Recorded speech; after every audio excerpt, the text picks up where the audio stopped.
টলিউডের Glamour queen Nusrat Jahan আবারও শিরোনামে, কিন্তু এবার সিনেমা বা গান নয়, ব্যক্তিগত জীবনের ঝড় নিয়েই সরগম ইন্ডাস্ট্রি।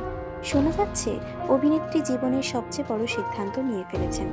আজ তার ছেলে ঈশানের জন্মদিন, অথচ এই বিশেষ দিনটা নাকি তিনি একাই কাটাবেন, কারণ যশ দাশগুপ্তের সঙ্গে নাকি ভেঙে গিয়েছে নুসরতের সম্পর্ক।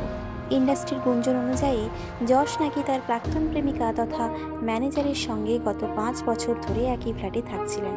বহুবার চারপাশ থেকে কানাঘুষো এসেও প্রেমে অন্ধ নুসরত বিশ্বাস করেননি, কিন্তু সম্প্রতি সব জানতে পারেন তিনি। ঘনিষ্ঠ সূত্রের খবর, ভীষণ ভেঙে পড়েছিলেন নায়িকা।